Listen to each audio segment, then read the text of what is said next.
Sir మన మంచు విష్ణు గారు ఎంతో ప్రెస్టీజియస్‌గా తీసుకొని వస్తున్న ప్రాజెక్టు 'కన్నప్ప' సార్. ఆ సినిమా ఈ నెల 25కి రిలీజ్ కావాల్సి ఉండగా, ఇప్పుడు పోస్ట్‌పోన్ చేశామని చెప్పేసి వాళ్ళు అనౌన్స్ చేశారు. అంటే కొంత వర్క్ పెండింగ్‌లో ఉంది. అది రావడానికి టైం పట్టుద్దని చెప్పేసి చెప్తున్నారు. అయితే దీనిపైన కూడా ఇప్పుడు అంటే సోషల్ మీడియాలో రకరకాల చర్చలు జరుగుతున్నాయి. అంతకుముందు ఒక స్పెక్యులేషన్ స్టోరీ వచ్చింది. మంచు మనోజ్ గారు కూడా తన సినిమాని అదే రోజు రిలీజ్ చేయబోతున్నారని చెప్పేసి వార్తలొచ్చాయి కదా! దాన్ని బేస్ చేసుకొని ఇప్పుడు తమ్ముడు వస్తున్నాడు కదా! ఎందుకులే అనవసరమైన వివాదాలని చెప్పేసి మంచు విష్ణు గారే ఆ సినిమాని పోస్ట్‌పోన్ చేశారని చెప్పేసి కూడా కామెంట్స్ వినిపిస్తున్నాయి. ఏదేమైనా సరే ఈ మధ్య కాలంలో వస్తున్న పాన్ ఇండియన్ సినిమాలన్నీ కూడా వాళ్ళు అనౌన్స్ చేసిన డేట్ రోజైతే రావట్లేదు సార్. పక్కాగా పోస్ట్‌పోన్ అవ్వడం, మళ్ళీ ఎక్కడో రిలీజ్ డేట్ పెట్టడం ఇవన్నీ కూడా చూస్తున్నాం. మరి ఇప్పుడు విష్ణు గారు తన సినిమాని పోస్ట్‌పోన్ చేయగల కారణాలేంటి సార్? అంటే ఆయనే చెప్పుకున్నాడు కదండి, విఎఫ్ఎక్స్కి సంబంధించిన అవును. వర్క్ ఇంకా కంప్లీట్ కాలేదు, కాకపోవడం వలన మేము డిలే అవుతుంది, ఇది ఎన్ని వారాలు పడుతుందో అర్థం కావట్లేదు కాబట్టి డేట్ నెమ్మదిగా అనౌన్స్ చేస్తాం, ప్రాజెక్ట్ ఇన్ ప్రోగ్రెస్ కాబట్టి అనవసరమైన స్పెక్యులేషన్స్లోకి వెళ్ళొద్దు, సినిమా గ్యారంటీగా ఉంటుంది, మేము థియేటర్లలోకి వచ్చి శివభక్తులను అలరిస్తాం అని చెప్పాడు ఆయన. దాంతోపాటు క్షమాపణ వేడుకున్నాడు. ముందుగా నేను ఇలా నిర్ణయం తీసుకోవడం తప్పే కావచ్చు, నన్ను మన్నించండి, భవిష్యత్తులో ఇలాంటివి జరగకుండా చూసుకుంటాను అని చెప్పాడు. ఈ విఎఫ్ఎక్స్లు లేట్ అవటం వల్లనే పాన్ ఇండియా ప్రాజెక్టులన్నీ డిలే అవుతున్నాయి అనేది అందరికీ తెలుసు. అంటే మార్కెట్ని అట్రాక్ట్ చేయటానికి, అంటే కొత్త మార్కెట్లకు విస్తరించడానికి టెక్నికల్గా సినిమా సౌండ్గా ఉండాలి కాబట్టి కొన్ని సాంకేతిక హంగులు అనివార్యంగా అవసరం పడుతున్నాయి. ఈ అనివార్యంగా అవసరం పడినటువంటి సందర్భంలో ఈ డిలే జరుగుతోంది అనేది ఎస్టాబ్లిష్ అవుతున్నటువంటి ఫ్యాక్ట్. ఓకే, చాలా సినిమాలకు సంబంధించి ఇదే నడుస్తోంది. అంత మాత్రం చేత పాన్ ఇండియా సినిమాలకే ఇది ప్రాబ్లమా అంటే కావచ్చు, కాకపోవచ్చు, కానీ పని ఎక్కువ అక్కడే ఉంటుంది. సినిమాకి సంబంధించిన పోస్ట్ ప్రొడక్షన్ వర్క్ ఎక్కువ జరిగేది ఆ సినిమాలకే. కలర్ కరెక్షన్ దగ్గర నుంచి మొదలు పెడితే 100 పనులు ఉంటాయి. ఈ 100 పనులు చాలా క్రియేటివ్గా జరగాలి. ఎందుకంటే వీళ్ళు ఒక వైడర్ మార్కెట్ని టచ్ చేయబోతున్నారు కాబట్టి ఆ మార్కెట్లో ఈ సినిమాకి బ్యాడ్ ఒపీనియన్ రాకూడదు. ఎక్కడ బ్యాడ్ ఒపీనియన్ వచ్చినా అది స్ప్రెడ్ అయిపోతుంది. ఈ స్ప్రెడ్ అవ్వడానికి అవకాశం కల్పించకుండా పకడ్బందీగా వెళ్ళాలి. అందుకని ఈ జాగ్రత్తలు తీసుకోవడంలో భాగంగా ఆచితూచి అడుగులు వేస్తున్నారు. మేబీ అందుకోసమే ఆయన వాయిదా వేసి ఉండొచ్చు కూడా.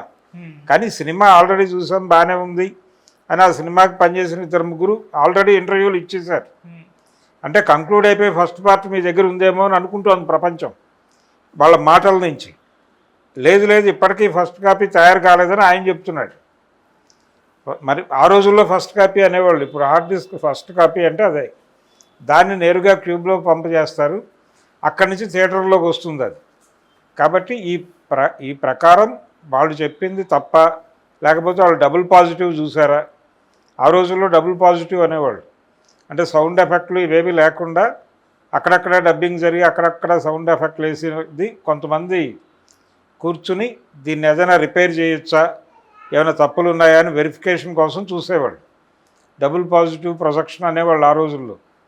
ఇప్పుడు కూడా అలాగే సగం ఎడిట్ అయినటువంటి వెర్షన్ని చూసుకుంటున్నారు పెద్ద తెర మీదే. కరెక్షన్స్ ఏమన్నా క్యారీ ఫార్వర్డ్ చేయాలి, అలాంటిది ఏదైనా చూసి వీళ్ళు చూసామని చెప్తున్నారా అనేది ఒక డౌట్.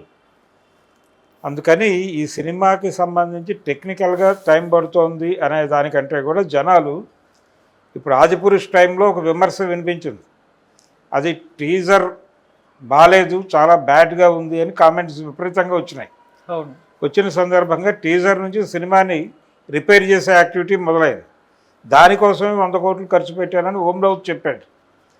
మరి ఇప్పుడు ఈ సినిమాకి సంబంధించిన, కన్నప్పకి సంబంధించిన రకరకాల చర్చలు జరుగుతున్నాయి, సోషల్ మీడియాలో జరుగుతున్నాయి, ఇతరత్ర కూడా జనాలు మాట్లాడుతున్నారు. కాబట్టి వీటన్నిటిని పరిగణనలో తీసుకుని సినిమాలో ఏమైనా కరెక్షన్స్ చేస్తున్నారా, అందుకని టైం తీసుకుంటున్నారా అనేది కూడా ఒక డౌట్. ఓకే, ఇది కరెక్షన్ కోసం వాంటెడ్గా తీసుకున్న బ్రేకేనా అనేది ఒక బలమైన సందేహం అయితే ఉంది ప్రపంచంలో.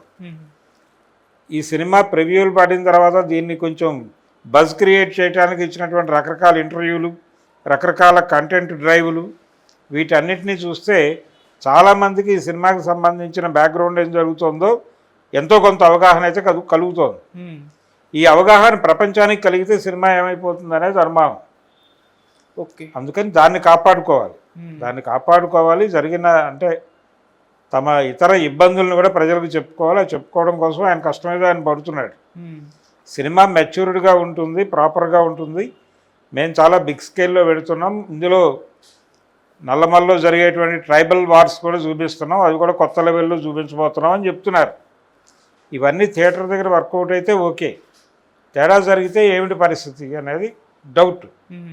ఈ డౌట్ చాలామందికి ఉంది ఇండస్ట్రీలో. అందుకని ఇప్పుడు ఈ సినిమాని కొంచెం హుక్ చేసి జాగ్రత్తగా డిజైన్ చేద్దాం అనుకుంటున్నాడు. మనోజ్ సినిమాకి ఈ కష్టాలు లేవు. మనోజ్ది జనరల్ సోషల్ సినిమా కాబట్టి తను ముందుకు దూకుతున్నాడు.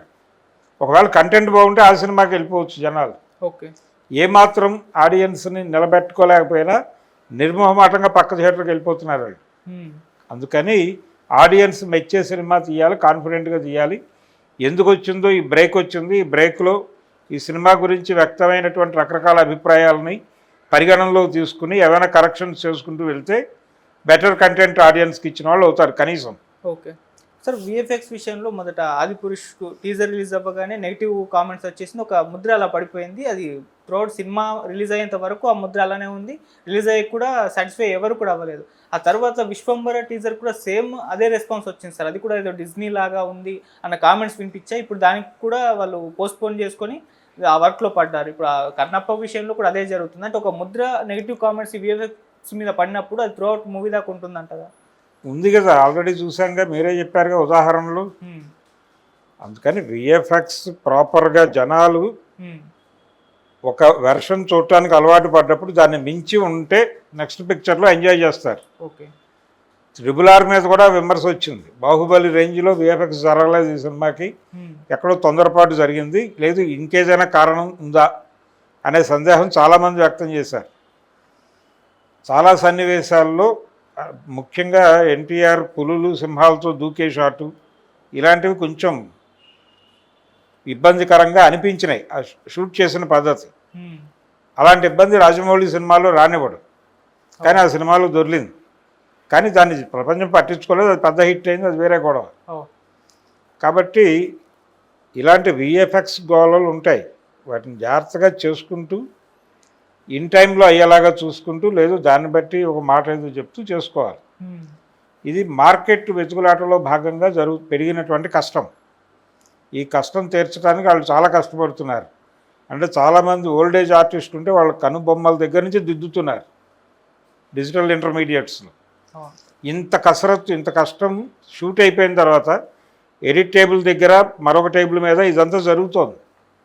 అందుకని సినిమా తీయటం అనేది టెక్నికల్గా ఒక అడ్వాన్స్మెంట్ వచ్చింది, డిజిటల్ కెమెరాలు వచ్చినాయి, ఎవరైనా సినిమా తీయొచ్చు అన్నారు. కానీ ఈ అంశాలు చూస్తే అది జటిలంగానే ఉంది ఇప్పటికీ. ఓకే. యూనియన్ గొడవలు ఇవన్నీ ఇన్వాల్వ్ అయిపోతాయి. అందుకని కొంచెం పద్ధతిగా వెళ్ళాలి అనుకునే ఉద్దేశంతో ఆయన ప్రయత్నం ఆయన చేస్తున్నాడు. పాజిటివ్గానే తీసుకుందాం. ఓకే. పాజిటివ్గానే తీసుకుని ఏదో తిప్పలు పడుతున్నాడు. మనోజ్ సినిమాతో ఇదేదో ఇబ్బంది పడుతుంది అని అనుకోవడానికి లేదు, అది వేరే జానర్ సినిమా. ఓకే. దానికి ఆ ఇబ్బంది లేదు. ఒకవేళ రిలీజ్ చేసుకుంటే చేసుకోవచ్చు. ఇప్పటికైనా ఆయనకి మించిపోయింది లేదు. మా అన్న సినిమా మీదే నేను పోటీ వేస్తాను, మా అన్నతోనే నాకు పోటీ అంటే, మా అన్న సినిమా విడుదలయ్యే వరకు దీన్ని కూడా దానిలో వేస్తున్నారు నేలమాళిగలు అని